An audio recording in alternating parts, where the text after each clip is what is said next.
دنیا میں جب بھی آتنکواد کی بات ہوتی ہے یا آتنکوادی حملے ہوتے ہیں تو اس کو اسلام سے جوڑ دیا جاتا ہے یا جوڑنے کی کوشش کی جاتی ہے۔ تو سوال یہ پیدا ہوتا ہے کہ کیا سچ میں اسلام آتنکواد کو بڑھاوا دیتا ہے یا اس کو سپورٹ کرتا ہے؟ کیا قرآن کے ذریعے اللہ مسلمانوں سے یہ کہتا ہے کہ کافروں کو جہاں بھی دیکھو وہاں مار دو؟ السلام علیکم، میرا نام ہے عمران عالم اور آج کے اس ویڈیو میں ہم اسلام اور آتنکواد کے حوالے سے بات کرنے والے ہیں۔ آتنکواد لیٹن بھاشا کے ورڈ ٹیرر سے لیا گیا ہے، جس کا مطلب ہوتا ہے ڈرانا، آتنکت کرنا یا کسی کے دل میں خوف پیدا کرنا۔ اس کے پیچھے مین وجہ یہ ہے کہ کسی کو ڈرا کر کے یا دھمکا کر کے اپنی بات منوا لینا یا اپنا ورچسو قائم کرنا۔ آتنکواد کو سب سے بڑا سپورٹ جو ملتا ہے وہ پولیٹکس سے ملتا ہے، چاہے وہ فنڈنگ کے روپ میں ہو یا لیگل سپورٹ کے روپ میں ہو۔ اب دیکھنے والی بات یہ ہے کہ کیا اسلام آتنکواد کو کسی کے دل میں خوف پیدا کر کے اپنی بات منوانا یا اپنا ورچسو قائم کرنے کا حکم دیتا ہے یا ایسے کرنے کی اجازت بھی دیتا ہے؟ اس سوال کا جواب ہم اسلام کی ہسٹری میں، قرآن اور حدیث کی روشنی میں ڈھونڈ سکتے ہیں۔ قرآن اور اسلام کو پروفیٹ محمد صلی اللہ علیہ وسلم سے بہتر کون سمجھ سکتا ہے؟ جب مسلمانوں نے رسول اللہ کی لیڈرشپ میں مکہ کو فتح کیا اور جوش سے بھرے ہوئے تھے، اس وقت رسول اللہ نے مسلمانوں کو حکم دیا کہ جیت کی خوشی میں تم کھیتوں میں لہلہاتے فصلوں کو نقصان نہیں پہنچا سکتے، بچے، بوڑھے اور عورتوں کو نہیں مار سکتے، یہاں تک کہ جن دشمنوں نے تمہارے سامنے ہتھیار ڈال دیا تم ان کو بھی نہیں مار سکتے۔ رسول اللہ نے یہ بھی حکم دیا جو بھی دشمن غلام بنائے گئے ہوئے ہیں ان کو ان کے اسکل کے حساب سے کام دو۔ مثلا جو پڑھے لکھے تھے ان کو پڑھانے لکھانے کا کام دیا گیا۔ اگر اسلام یا قرآن ایسا کہتا کہ کافروں کو یا غیر مسلمانوں کو مار دینا ہے تو پروفیٹ محمد صلی اللہ علیہ وسلم نے آرڈر دیا ہوتا کہ ایک ایک کو گن گن کر کے چن چن کر کے مار دو، تاکہ ہر طرف مسلمان ہی مسلمان ہو، دشمنوں کا نام و نشان مٹا دو۔ اس کے برعکس انہوں نے رحم اور کرم کا حکم دیا۔ امیر المومنین حضرت عمر فاروق کے دور خلافت میں مسلمان لگ بھگ آدھی دنیا پہ قابض تھے، ملک در ملک اسلام میں داخل ہوتے جا رہا تھا۔ اس وقت بھی آدھی دنیا کے حکمران عمر فاروق نے یہ کبھی حکم نہیں دیا کہ غیر مسلمانوں کو مار دو، تاکہ ہر طرف مسلمانوں کا بول بالا۔ جبکہ حضرت عمر فاروق کے بارے میں یہ کہا جاتا ہے کہ ان کا جاہ و جلال ایسا تھا کہ جس راستے سے وہ چلتے تھے شیطان وہاں سے راستہ بدل لیتا تھا۔ ہسٹری میں تھوڑا آگے بڑھیں گے تو ارطغرل غازی کا دور آتا ہے۔ ارطغرل غازی وہ ترک سردار ہے جنہوں نے عثمانیہ سلطنت کی نیو رکھی تھی۔ جب ارطغرل غازی نے سعود کو حاصل کیا، وہاں کے عوام سے مخاطب ہو کے کہا کہ تم سب اپنے مذہب کو ماننے کے لیے آزاد ہو، کسی کو ڈرنے کی ضرورت نہیں ہے کیونکہ سب کے ساتھ انصاف کیا جائے گا۔ سلطنت عثمانیہ کے سلطان محمد فاتح نے جب قسطنطنیہ کو حاصل کیا تو وہاں کے لوگوں کے دل میں ڈر اور خوف کا ماحول تھا۔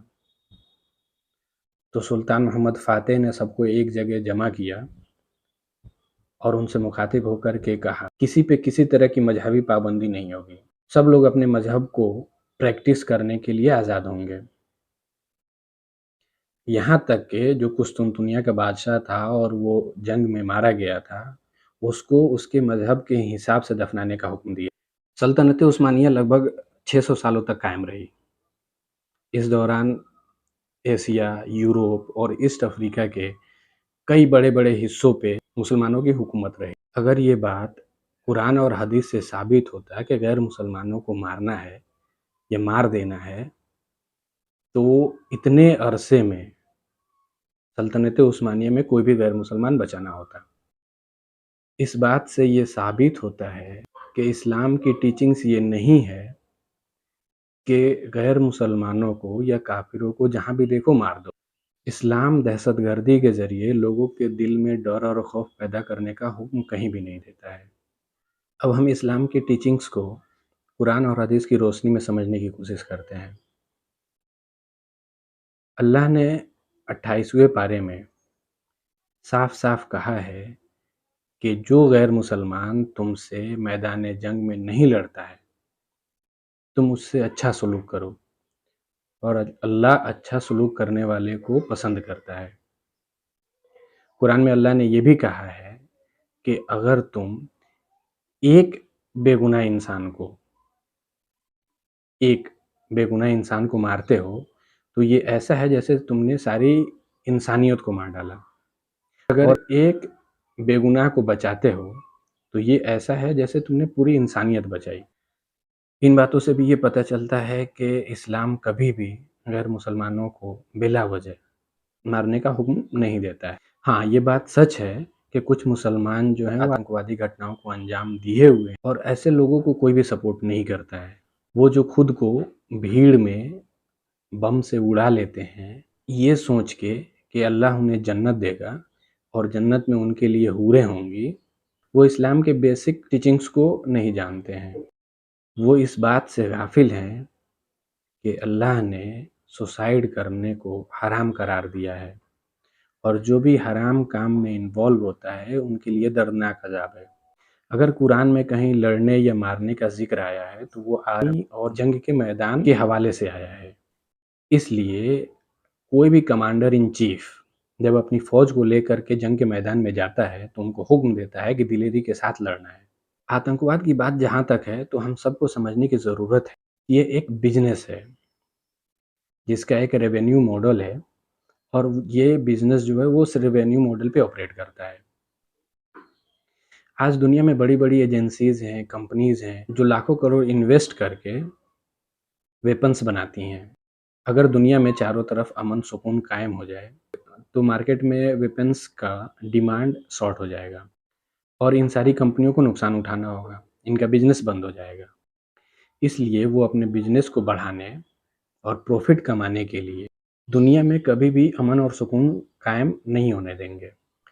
دیکھنے والی بات یہ ہے کہ جب دنیا کی ساری سپر پاورز آتنکواد کے خلاف ہے تو آتنکوادیوں کو ہائی ٹیک ویپنز دے کون رہا ہے؟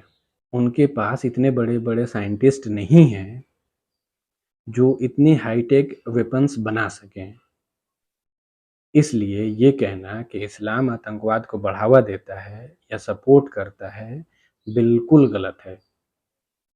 یہ ایک مسکنسیپشن ہے جو کہ غیر مسلمانوں میں ویسٹرن میڈیا کے تھرو آیا ہوا ہے۔ ویسٹرن میڈیا میں ایک نیریٹو ہے کہ اسلام جو ہے وہ آتنکواد کو اور ایکسٹریمزم کو بڑھاوا دیتا ہے، جو کہ بالکل غلط ہے۔ اسلام اس بات کی قطعی اجازت نہیں دیتا ہے کہ آپ کسی کی جان لیں، کسی کو نقصان پہنچائیں۔ اس کے برعکس اسلام امن کا پیغام دیتا ہے،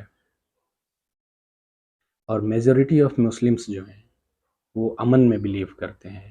تو آئیے ہم سب مل کر کے یہ دعا کریں کہ اللہ دنیا میں چاروں طرف امن قائم کرے۔ ملتے ہیں ایک نئی ویڈیو میں، تب تک کے لیے اللہ حافظ۔